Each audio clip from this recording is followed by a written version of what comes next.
Breaking news. Tirumala laddu కల్తీ నెయ్యి వ్యవహారంపై అధికార ప్రతిపక్షాల మధ్య మాటల యుద్ధం ముదురుతోంది. తాజాగా వైసీపీ నేతల తీరును తప్పుపడుతూ టీడీపీ నేత బీఆర్ నాయుడు తీవ్ర విమర్శలు చేశారు. కల్తీ జరిగిందని సిట్ దర్యాప్తులో ఆధారాలు కనిపిస్తుంటే సంబరాలు చేసుకోవడం ఏంటని ఆయన నిలదీశారు.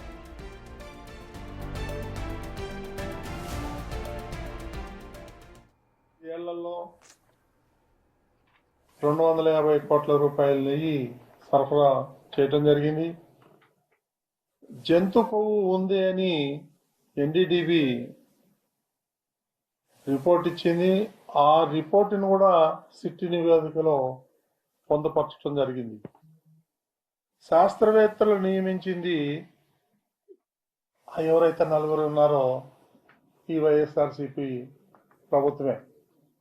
వాళ్ళని పంపించి వాళ్ళకు అనుగుణంగా రిపోర్ట్లు తెప్పించుకోవటం జరిగింది. అవన్నీ కూడా వాళ్ళు కొన్ని అబ్జెక్షన్స్ రేజ్ చేస్తే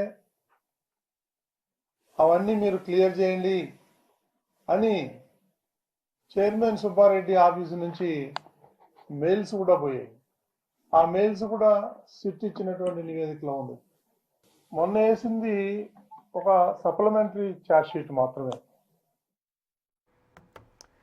తిరుమల లడ్డు కల్తీ నెయ్యి వ్యవహారంపై అధికార ప్రతిపక్షాల మధ్య మాటల యుద్ధం ముదురుతోంది. తాజాగా వైసీపీ నేతల తీరును తప్పుపడుతూ టీటీడీ చైర్మన్ బీఆర్ నాయుడు తీవ్రంగా విమర్శలు చేశారు. మా ప్రతినిధి దామోదర్ మరింత సమాచారం ఇస్తారు. దామోదర్, ఇప్పుడు కల్తీ నెయ్యికి సంబంధించి లడ్డు తయారీ వ్యవహారం పైన అధికార ప్రతిపక్షాల మధ్య మాటల యుద్ధం ఎట్లా ముదురుతోంది? చైర్మన్ బీఆర్ నాయుడు చేసినటువంటి కామెంట్స్, విమర్శలకి వైసీపీ నుంచి ఎటువంటి రియాక్షన్స్ వస్తూ ఉన్నాయి?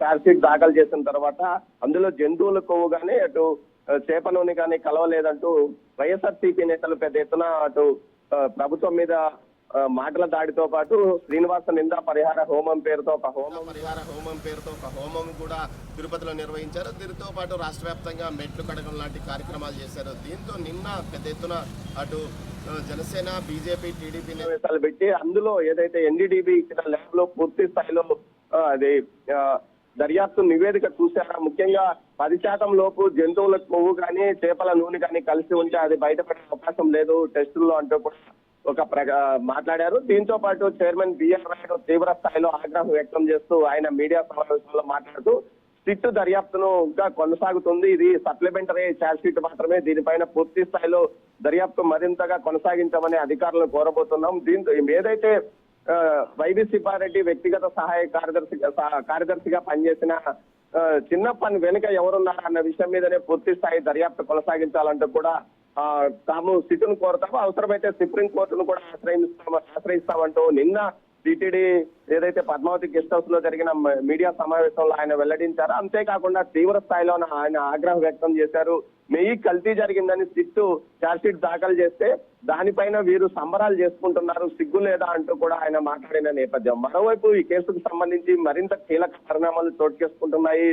సిట్టు 14 పేజీల లేఖలో ప్రభుత్వానికి లేఖ రాసింది. అప్పట్లో ఉన్న అధికారులు రాజీ పడ్డం కారణంగానే కల్తీ నెయ్యి 2019 నుంచి 24 వరకు కొనసాగింది అని ఏదైతే ప్రస్తుత టీటీడీ ఈఓగా ఉన్న అనిల్ కుమార్ సింఘాల్ తో పాటు అప్పటి అదనపు ఈఓ ధర్మారెడ్డి, అదేవిధంగా ఎఫ్ఎన్సీఓ బాలాజీ లేఖ పైన క్రమశిక్షణ చర్యలు తీసుకోవాలంటూ లేఖలో కోరింది. ఇందులో భాగంగా ఏదైతే ముఖ్యంగా నిబంధనల మార్పు విషయంలో రాజీ పడ్డారు వీరు, అందువల్లనే ఈ కల్తీ నెయ్యి టీటీడీకి రావడం జరిగింది. అందువల్ల 60 కోట్ల ఏదైతే 60 లక్షల కిలోల నెయ్యి టీటీడీకి సరఫరా అయిందంటూ కూడా 250 కోట్ల టర్న్ ఓవర్ ఉన్నదాన్ని 150 కోట్లకు మార్చడం, అదే విధంగా ఏదైతే నెయ్యి పాలు సరఫరా స్థాయిని కూడా తగ్గించడం, ఇలాంటి వ్యవహారాల వల్లనే ఈ విధంగా జరిగింది. వీరి ముగ్గురు పైన క్రమశిక్షణ చర్యలు తీసుకోవాలంటూ కూడా కోరడం జరిగింది. ఇందులో భాగంగా 2-3 రోజుల్లో అనిల్ కుమార్ సింఘాల్ పైన ఏదో బదిలీ చేసే అవకాశం ఉందంటూ కూడా ప్రచారం జరుగుతుంది. మరోవైపు ఈడీ కూడా రంగంలోకి దిగింది, హవాలా లావాదేవీల వ్యవహారాన్ని తెలుసుకుంది. దీని ఏదైతే సిట్ ద్వారా పూర్తి వివరాలు సేకరించినట్టు తెలుస్తుంది. 2-3 రోజుల్లో ఈడీ కూడా కేసు నమోదు చేసే అవకాశం ఉందని కూడా తెలుస్తుంది. Rajesh, right, thank you Damodar.